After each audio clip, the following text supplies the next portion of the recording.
The snow leopard. So elusive, only a few are privileged to catch a fleeting glimpse. Veteran filmmaker Hugh Miles and his team spent 4 years fighting freezing temperatures and dangerous altitudes. Sometimes these mountains can seem cruel, and the sub-zero temperatures feel unrelenting. Their dogged determination is rewarded with never-before-seen footage. But glimpse it for a moment, and then it's gone.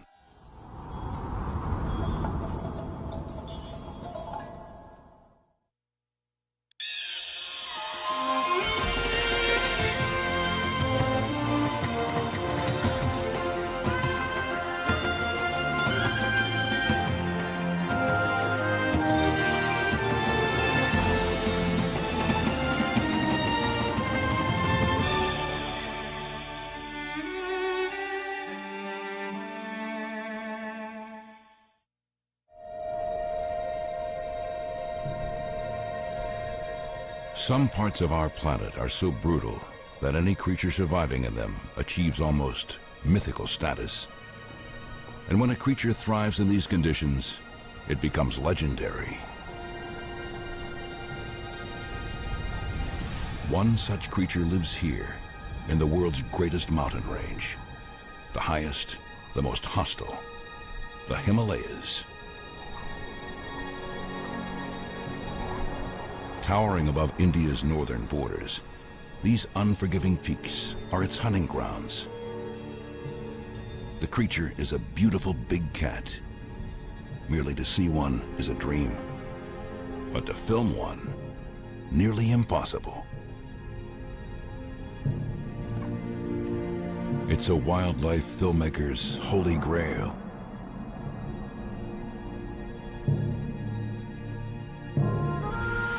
The snow leopard.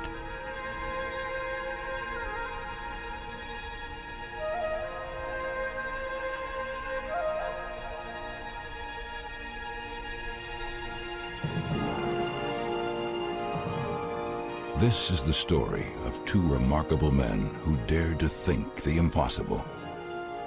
They believed they could find and film the snow leopard up close and personal. It would take the team 4 years to conquer this Everest of the natural world.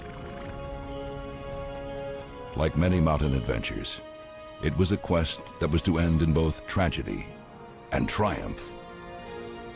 But all that was to come as veteran filmmaker Hugh Miles and his team headed into the mountains on their first expedition. I've wanted to make a film about snow leopards for as long as I can remember. Not just because I love cats, but because the bigger the challenge, the greater the rewards. Or so they tell me. Trouble is, I think I'm probably too old to keep climbing these precipitous mountains every day. So I hired wildlife filmmaker Mitchell Kelly to spearhead the challenge. I've been crazy about snow leopards ever since I was a young fella. They're beautiful and they're rugged and they're mysterious, and they must be perhaps the most potent emblem of wildness left on the planet. When you look at terrain like this, you realise why snow leopards are so difficult to film. But it'll be almost impossible to film them alone. So up ahead is Numgill. He's the horseman, and he lives in the village just up valley. And he's an incredible animal spotter. We also have Cheetah as the chief guide, and they've both seen snow leopards quite a few times. These local mountain people are incredible. They're tough, they're resourceful, and they have a great sense of humour. And no doubt they'll need all these qualities before we finish this film. But we need a special place as well as special people if we're to succeed. And we think we have that too. Snow leopard populations are fragmented, and they're thinly distributed throughout the remotest mountains of Central Asia, places like Russia, Mongolia, China and Tibet, right through the Himalaya, and as far west as Pakistan and Afghanistan, possibly over 2 million square miles. But a particularly good place is in the northern Indian state of Jammu and Kashmir. And we're in Ladak's Hemis National Park, just here. We think this is a good place, not just because of the rugged terrain that the snow leopards use, but because the people who live here do see snow leopards from time to time. How many there are is a mystery which we hope to solve.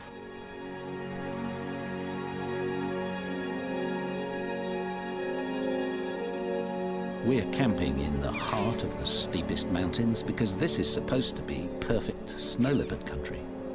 It's certainly tough walking country. In fact, we're probably crazy to even try to film snow leopards because they're so rare. But that's what makes them so desirable. You know they're out there somewhere.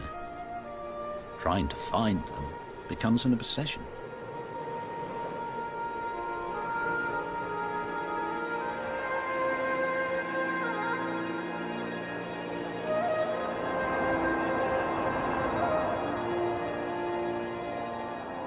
Fortunately, these ghost-like cats leave clues all over the mountains, and helping us understand them is old friend and local snow leopard expert Rinjin Wonchuk. He's a great observer and is already finding signs of the big cats not far from camp. Lovely fresh tracks, just a few hours old. Snow leopards like to keep in touch, so leave messages for each other, and we hope we can learn to read them too. Rinjin tells us that snow leopards need lots of space, so at frequent intervals they scrape up these piles of earth and sometimes pee on them to make sure other cats keep their distance. Surprise meetings might be dangerous, so they also post messages on overhanging rocks by spraying urine. It's strong stuff, so we can smell them too.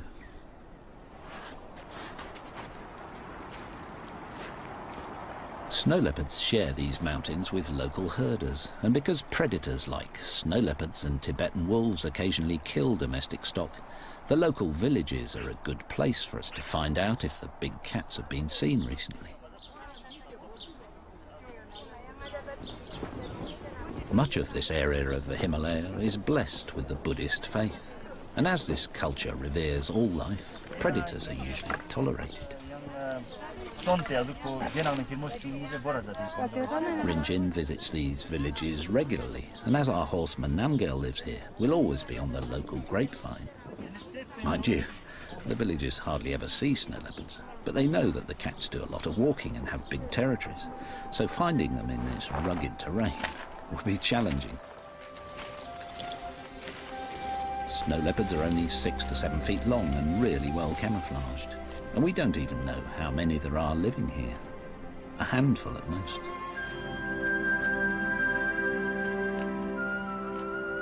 One strategy that might help is to keep an eye on the snow leopard's favourite prey in these parts, the baral, a type of wild sheep.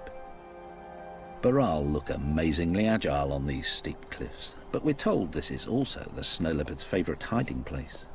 So baral are always on the lookout for the superbly camouflaged cats.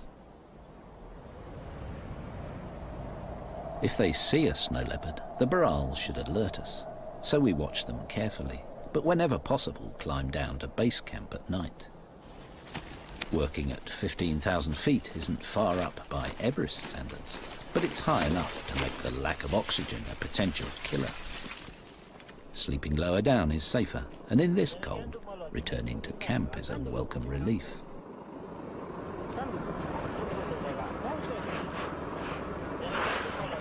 Tasty meals are supplied by our Ladakhi team, giving us all a chance to discuss our strategy. Snow's good though. Good for tracking. Yeah. Be worth trying. Thanks, Sam. No, it's okay. Oh, gotta get out there. The team has a plan, but after just 3 weeks, the high altitude and freezing temperatures are taking their toll. Few have come this close to finding snow leopards before, and they're discovering why.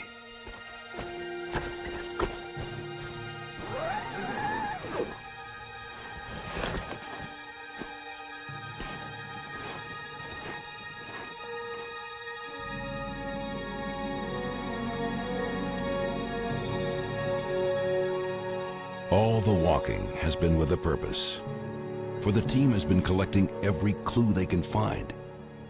It means Mitchell can now get down to some clever detective work and maybe outsmart the snow leopards. Whenever any of us has found a pug mark or a fresh scrape or a rock spray or heard a vocalisation, I've marked it on this map of the area, and all of a sudden there are enough maps for a pattern to emerge. It seems that the snow leopards are favouring just the easiest routes to travel on, and this kind of information is priceless. Now we're really making progress, for by knowing about their favourite routes along the valleys and ridges, we might make a success of Mitchell's plan to get the snow leopards to take self-portraits.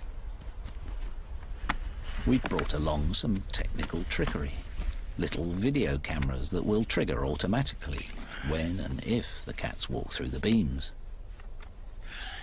They're like a home security system and work day and night. For lighting is provided by an infrared lamp which the cats can't see. So by the time we've buried the cables and hidden the cameras, the snow leopards won't be frightened by them. Well, we hope not. Yeah, that's triggered. That's nice. You should be able to see the snow leopards coming up the valley and right past the camera. Now we have to wait for the pussycats. Their plan seems good, but it's 5 weeks since they've started, and they still haven't seen a cat. And with the mileage piling up, the team is struggling.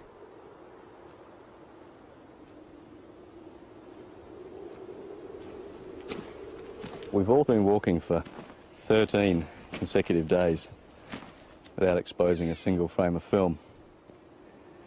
And I guess I should be getting discouraged, but patience always was going to be a big part of making a film about snow leopards.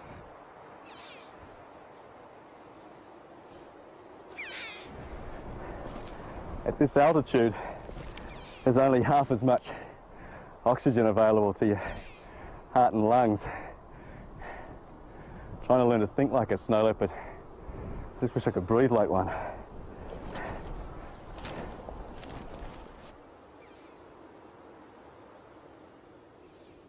Knowing they're out there somewhere just makes the whole landscape almost vibrate with tension.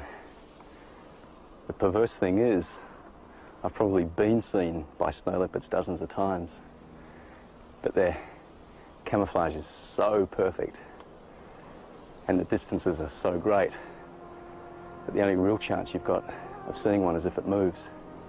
And with such a big area to scan, you just have to break it up in your mind. If it's cold, look on the sunny faces. If it's windy, look on the sheltered sides. If there are burrow grazing, look on the approaches above them. The snow leopard has to be there somewhere.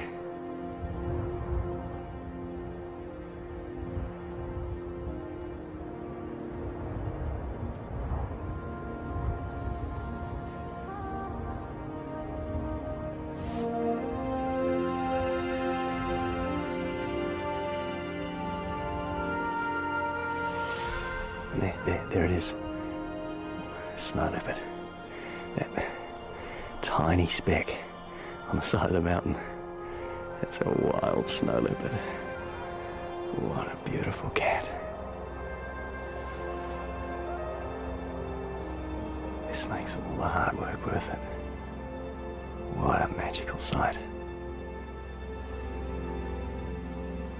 It's the crucial breakthrough the expedition needed.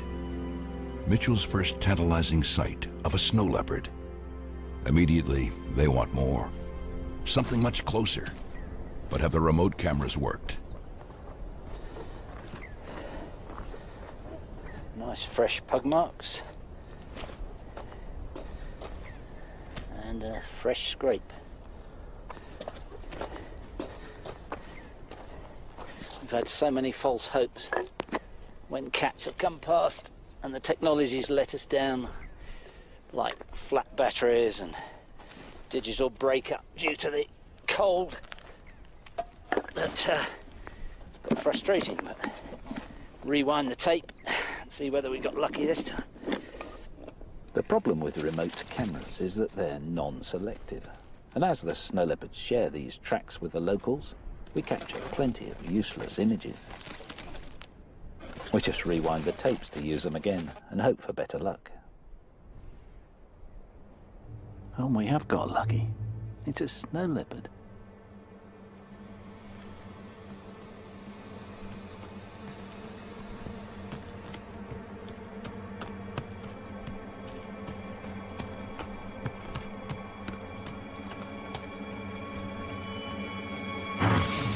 It's the yak from the village. Just a bit too big to eat. Now, what else have we got? Oh, a cat by the rock. Oh, the camera's screwed up, damn it. Ah. Wonderful. First close-up views of a snow leopard. Just going to have another look at that. This is such good news. Because now we know the system works, we might be able to identify individuals, learn how often they pass by, and even get some idea how many snow leopards live here. What a beautiful cat. He's got a little twist in his tail. Did you notice that? That might help us to identify this one if we see it again in the next few weeks. Great. Let's see if we can get another one. Rinchen suspects that this flat rock is an important snow leopard signpost, and after a few days, we get our first hit, a chuck or partridge. And a couple of days later, this magnificent cat. And for the first time ever, a snow leopard is recorded visiting and refreshing a rock scent. This is magical. It's becoming clear that this smelling and face rubbing allows each snow leopard to know who went past and how long ago. And spraying their own urine under the rock is a calling card, enabling them to keep in touch. The scent's pungent and long-lasting. We move the camera around, and 4 days later, another snow leopard visits the rock. We're discovering that each cat comes by about every 3 to 10 days. There's so little to eat here that they have to share home ranges, but meeting could be dangerous, so these rock sprays help to keep them apart.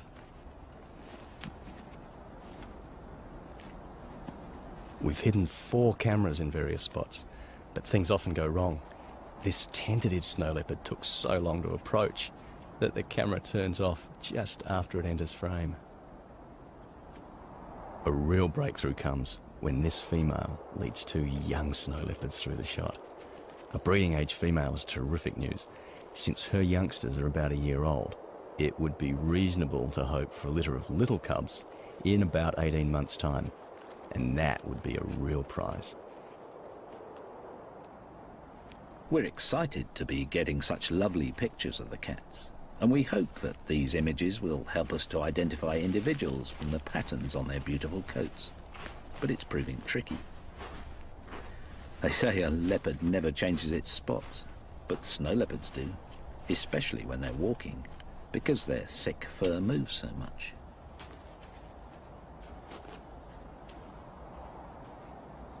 The snow leopard's coat pattern is so complex that I'm trying to sort out who's who by sketching some of the cats that I've filmed by playing back the footage on this little monitor here. Some of them are fairly easy to tell apart. This one, for instance, this very dark-faced snow leopard, who I think is a female, is very distinctive. So I think if we see her again, she should be reasonably easy to identify. And this might be the same cat, but these distance shots are too far for identification of individuals. Experience is showing us that we can safely creep the cameras in closer to the snow leopards without disturbing them. By rewinding the image, we can determine where to move in for more detail.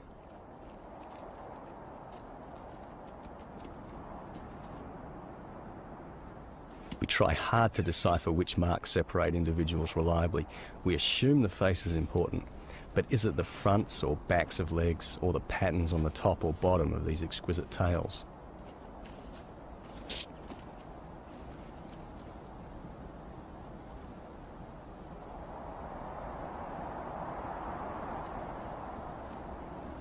We begin to see this guy quite often, a male because of his bulk and his wide head. We hope we'll be able to recognise him if we see him again. even at a distance, because he's a slightly yellowish colour. He carries the end of his tail with a distinctive twist.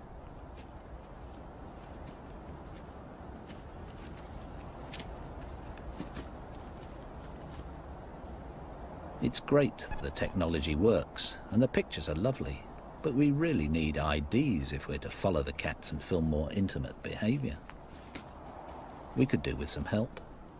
And we have the perfect person in Rodney Jackson, director of the Snow Leopard Conservancy and one of the world's leading experts on this elusive cat. Okay, good sight. With the help of our friend Rinchin, he's now attempting to census all the cats in our corner of Ladakh's Hemis National Park. Rodney hopes individual snow leopards can be identified from still photographs of their lovely coat patterns. We have only 4 cameras. Rodney has 30. But it'll still take months to accumulate enough pictures. Okay, Winston, let's try. So we'll have to be patient. Did that work? Great, really nice.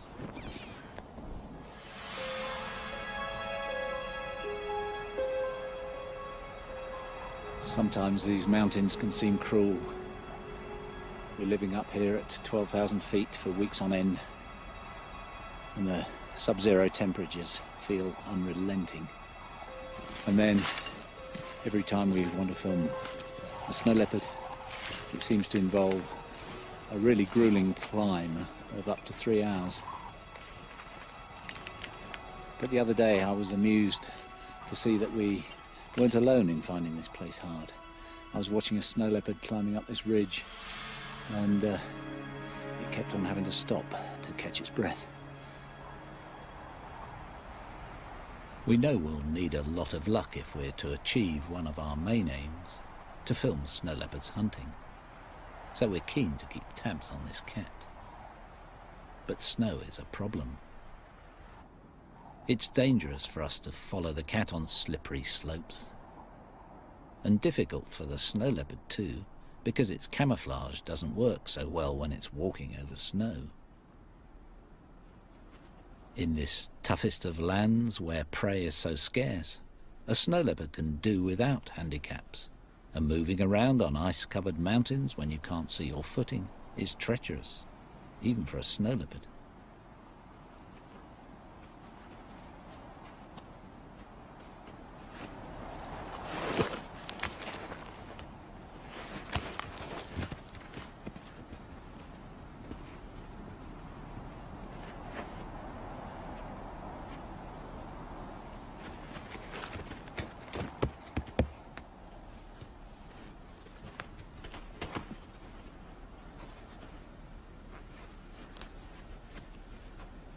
Despite the conditions, snow leopards have to keep travelling, not just to find prey, but to mark their home ranges. When it's snowed, it's easy to see how overhanging rocks provide protection for the messages left underneath by each passing cat.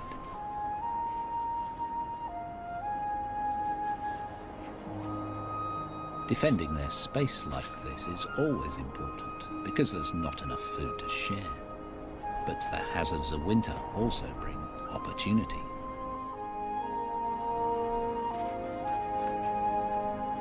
It's a big chance for Hugh and his team, too. Snow leopards have never been filmed hunting, and now is a great time, because their most important prey, the burrell, are starting their mating season. And that means they may be a bit distracted.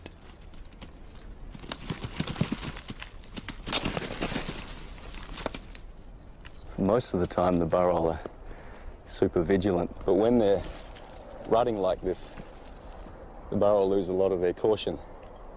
And if I was a snow leopard, I'd be watching the burrell rut very carefully. Males have to find out which females are coming into estrus and then make sure that they're the ones that corner the female in order to mate. But that also means chasing off competing males. On such steep cliffs, there's a constant danger of injury or death, and of course a chance for a hungry snow leopard.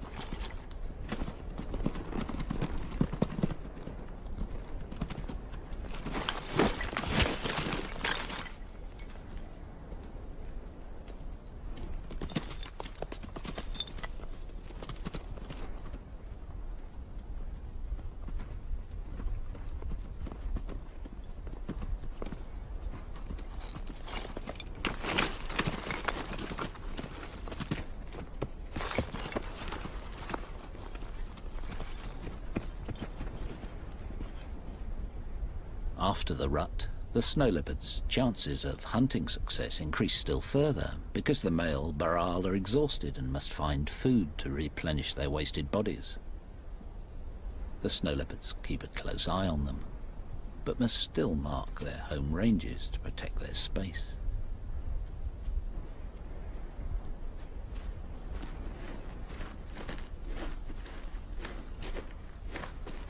Snow leopards overlap ranges with each other, but also tried to avoid meeting for fear of potentially dangerous conflict. And this is not their only problem. What strikes me about this place is the deafening silence. It sounds devoid of life, but feels really tense. For the animals out there are fighting an elemental battle against hunger and cold.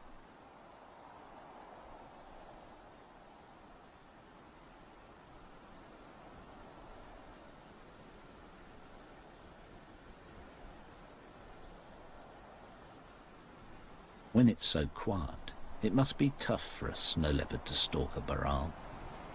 The cliffs are so steep that one carelessly placed paw could dislodge a rock and alert his prey.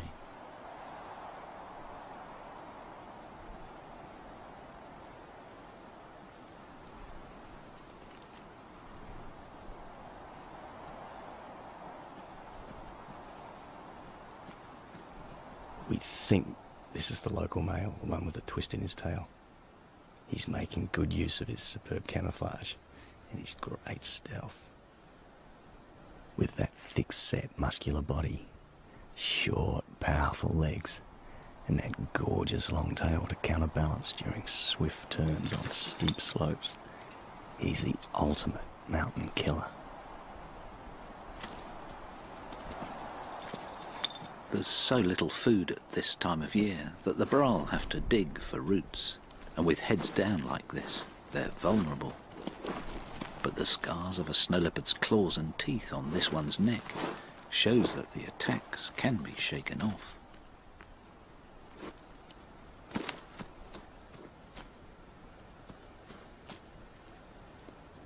Snow leopards have been known to kill prey 3 times their own weight. This male weighs about 100 pounds, and to aid acceleration, he'll most likely attack from above, but only if he can get close enough to the baral.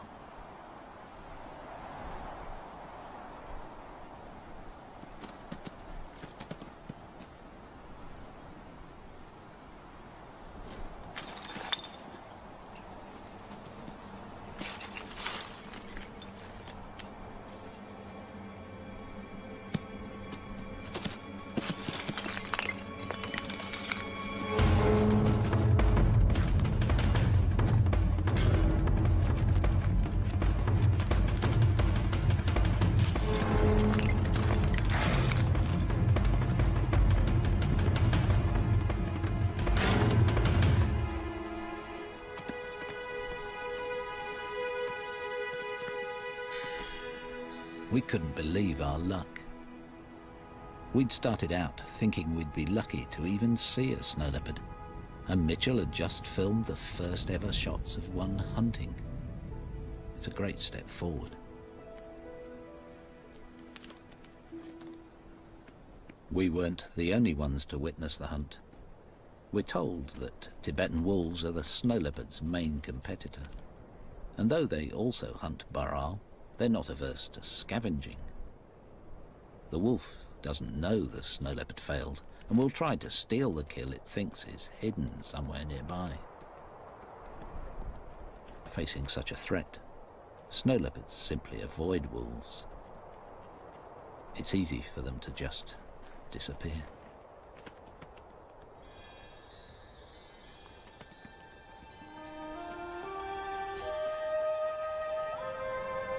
Winters here are long and hard.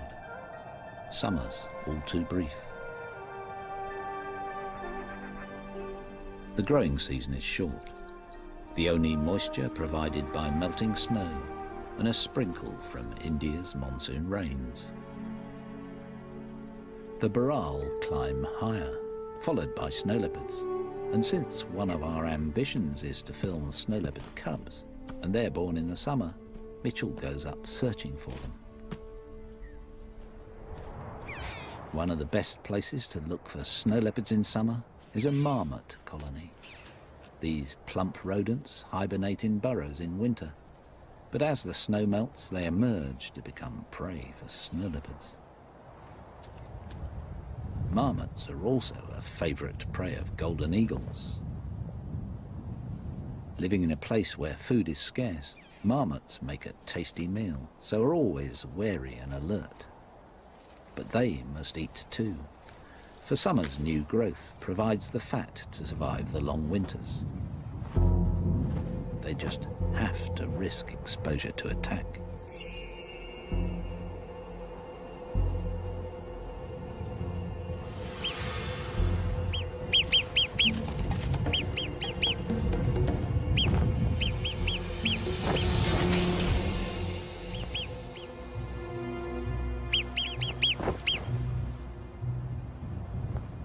Nice to see a bit of action, but despite weeks of effort, we fail to see a snow leopard.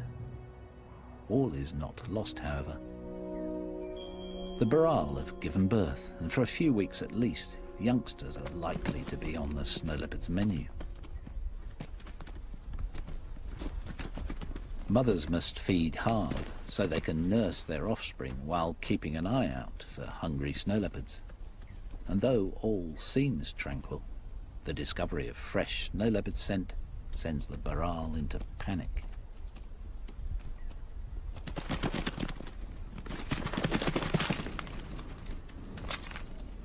At the slightest hint of a snow leopard's presence, the youngsters are programmed by evolution to run for cover on the cliffs. Even if this is where the snow leopards would most likely be hiding. But if they are, we aren't seeing them.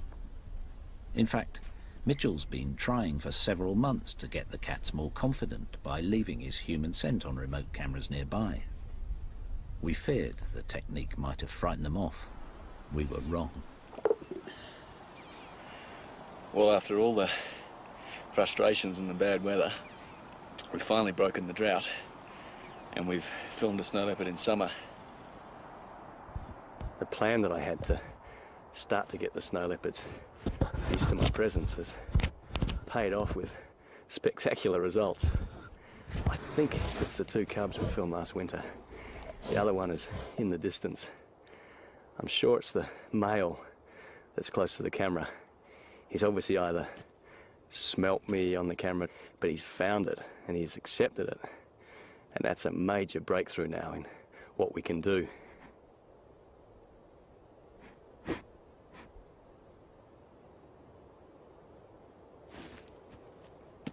This young male's a magnificent young snow leopard. He's got so much spunk. I've got to rewind this and look at this again, because this interaction with the camera is gorgeous.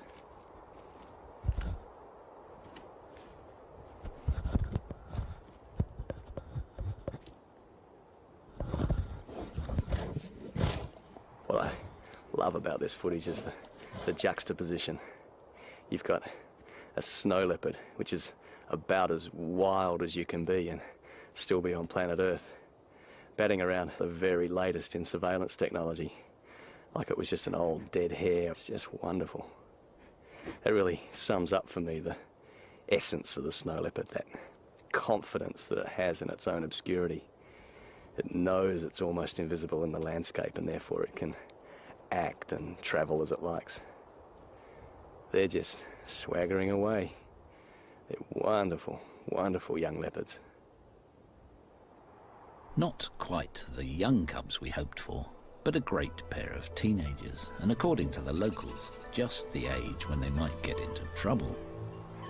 Being inexperienced hunters, they'd be more likely to raid the local villages for a carelessly guarded goat. In virtually every part of the snow leopard's range, the big cats share the meagre resources with people, and the relationship is tense.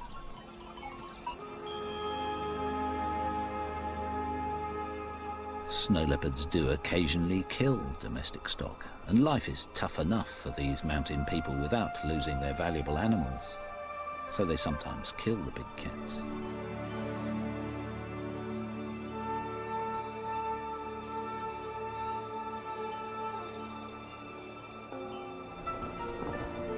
Fortunately, Buddhism's reverence for life helps to protect snow leopards in these parts most of the time, but not in many areas, and the killing of cats for Eastern medicine and their beautiful coats continues. Just the other day, we found a trap with fresh bait in it, designed to capture wolves as well as snow leopards, with steep walls to prevent escape. It was a sharp reminder of how immediate the threat is to the snow leopard's future. It's thought that fewer than 5,000 snow leopards survive in the wild, and this number is falling, so they're officially designated as endangered. If herders lose valuable animals to snow leopards, they'll only be conserved if people are tolerant. So much of Rodney and Rinchin's work involves building local support, and Rinchin visits remote villages all over Ladakh.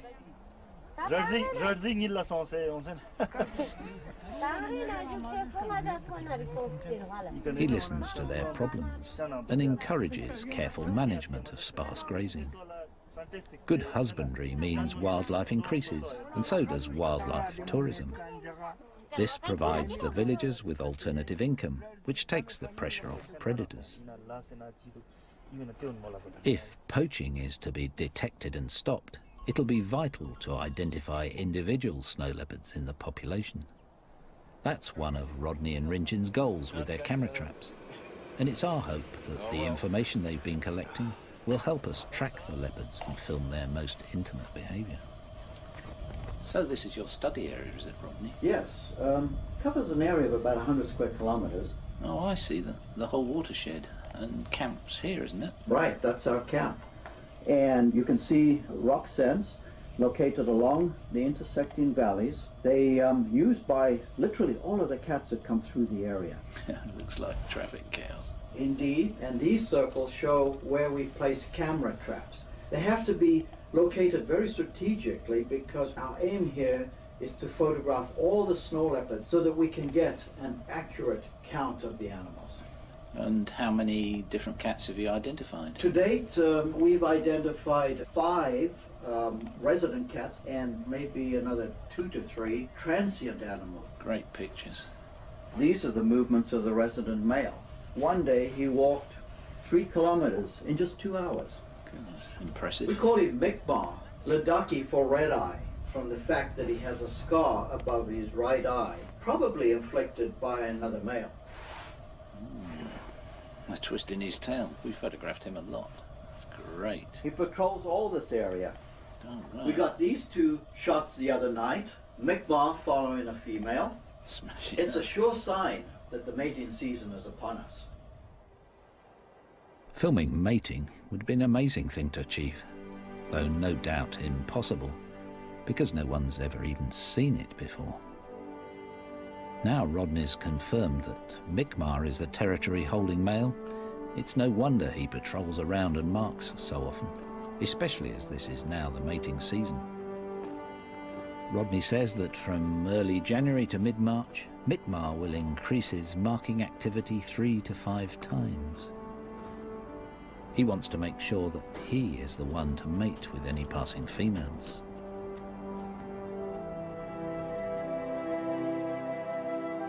Spray rocks now take on a whole new significance. This is our local female called Dolma, and if she's coming into breeding condition, she'll want Mikmar to know about it. Dolma's urine carries the vital information.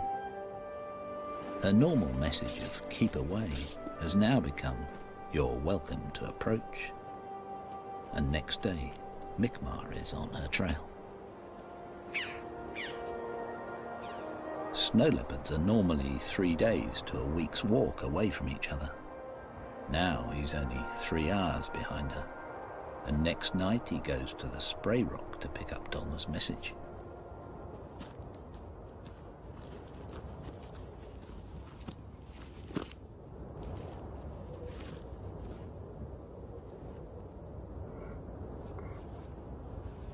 Her perfume has really impressed him. He's making quite a meal of it. His open mouth and flared nostrils allow him to read her message more clearly.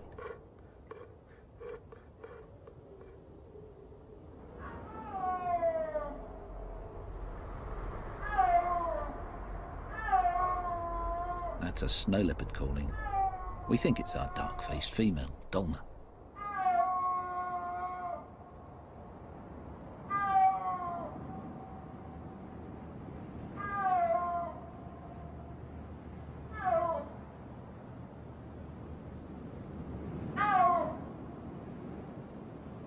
She's been calling from that ridgetop since before dawn. This is the only time of year adult snow leopards call to each other. For the rest of the year, all the scrapes and sprays are saying, stay away from me. And now all of a sudden it's, here I am, come and join me. She's chosen a brilliant spot, these cliffs, to bounce the sound off. And these three valleys to the north, the south, and one behind me to funnel the sound further. Clever girl. She's using the very shape of the mountains themselves to overcome their scale.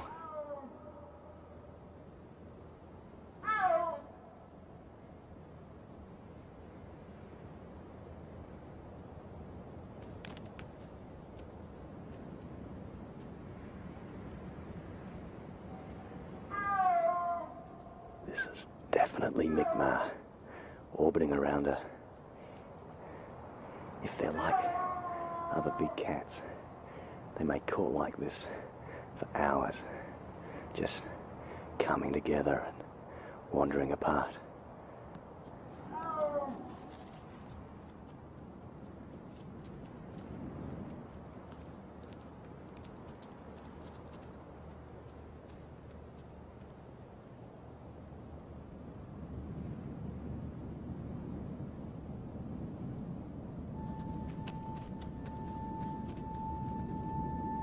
No one's ever seen a wild mating before, so I just don't know what to expect.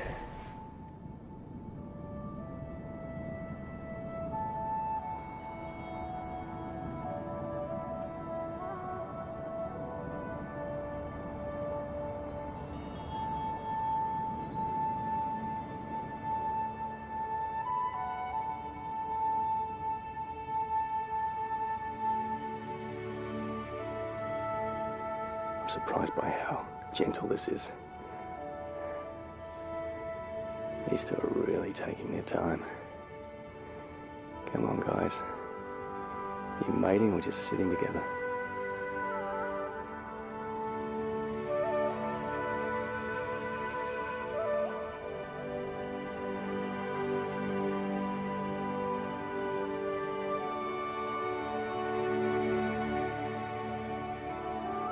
Now that's definitely mating.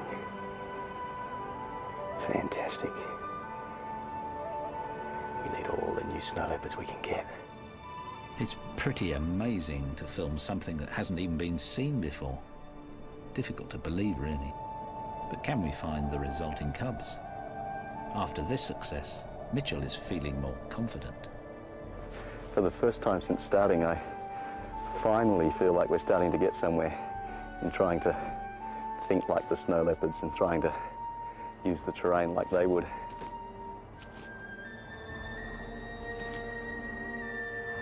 There's still a long way to go, but it feels good high up on these ridge trails, travelling and resting where the snow leopards do.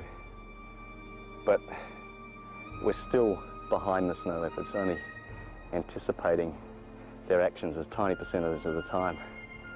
The only thing to do, I think, is keep walking and keep looking. Climbing to high altitude can be dangerous, and Mitchell has already suffered from some alarming headaches. But with the promise of young cubs on the horizon, the team has new energy and determination. We'd failed to find cubs in 3 years of searching, but after witnessing the mating, Mitchell is back for a final summer attempt. Camping high at 15,000 feet, he plans to stake out Baral herds in the hope Dolma and her cubs will show up. Finding the burrowel herds is easy as usual, but there's no sign of snow leopards. And all day I'm stalked by a biting headache. I become disoriented, and by the next morning I'm staggering and vomiting. I just can't believe that after all these years, the high altitude is suddenly affecting me. By the next day I can't even stand and I'm coughing up froth. I hallucinate and twice lose consciousness as Numgill brings me down to base camp on the back of his yak.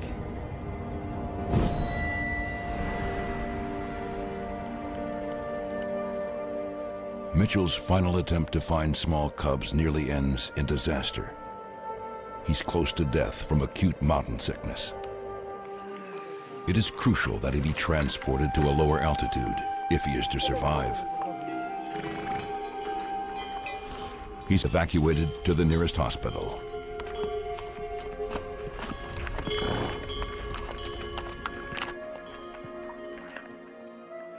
Mitchell has shot so much remarkable film that his departure is a big loss. But we're still hoping to find Mi'kmaq and Dolmar's little cubs and film a cat on a kill. So we start our 4th winter in the mountains with clear goals.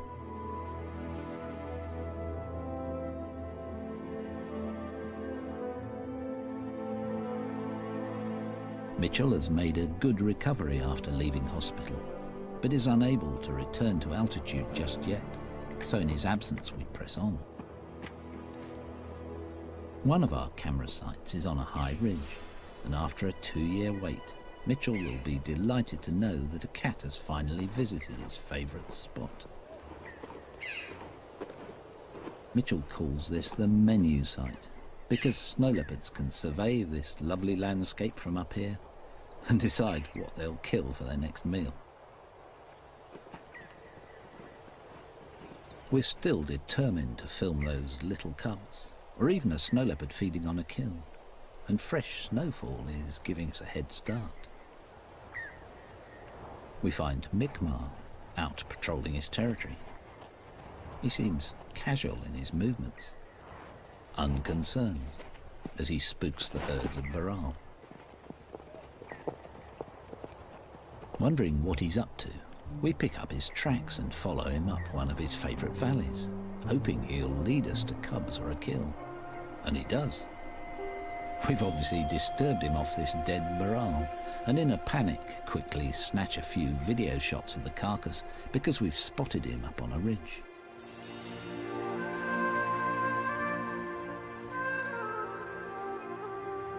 Hopefully he'll return to the kill, so we set up a hide and wait all night.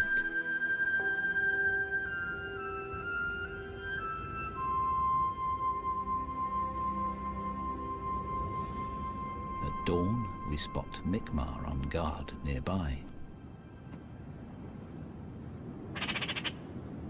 He seems too fat to bother chasing scavengers away, so a fox takes its chance to snatch a few morsels, burying them to create a larder for the hard times ahead.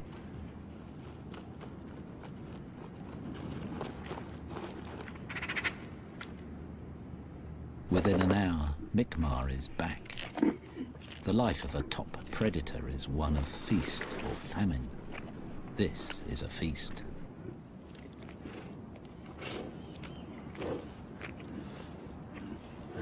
No doubt Mi'kmaq is relieved to get a good feed, and we're relieved too. For after 4 years, we finally have our close-up shots of a snow leopard feeding on a wild burrowel kill. It's a privilege and a rare sight. In fact, it's difficult to express what a thrill it is to get probably the closest film ever taken of a wild snow leopard. There's also a sense of fulfillment, because over the years we've got to know a snow leopard well enough to give him a name. And Rodney's confirmed that Mi'kmaq is just one of 5 local cats, with about 3 other transients identified too. It's these interlopers that Mi'kmaq has to keep out, and his scarred face suggests he's had a long and violent life protecting his patch.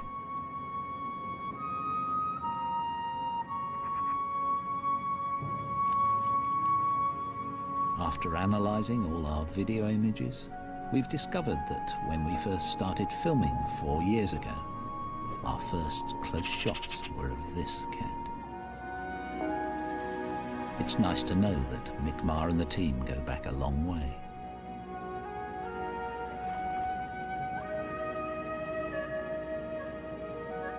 After an hour's feed, Mi'kmaq seems to be leaving. Possibly a happy cat, certainly a fat cat, but he can't resist a final accusing look at our lens.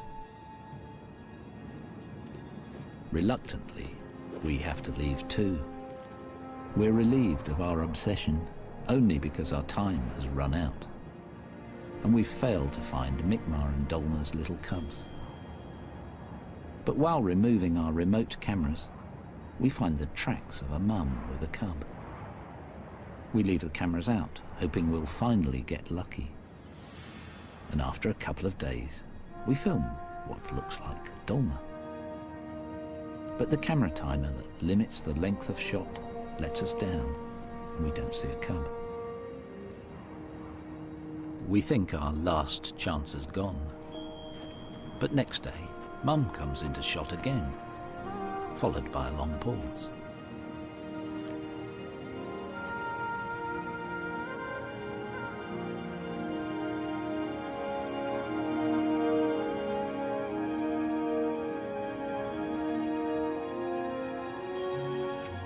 After 4 years, we finally have our picture of a fluffy little snow leopard cub. Then it vanishes like a ghost, as if to convince us that snow leopards really are impossible. The elusive cat has finally beaten us, for we haven't filmed a successful hunt or a mum with little cubs.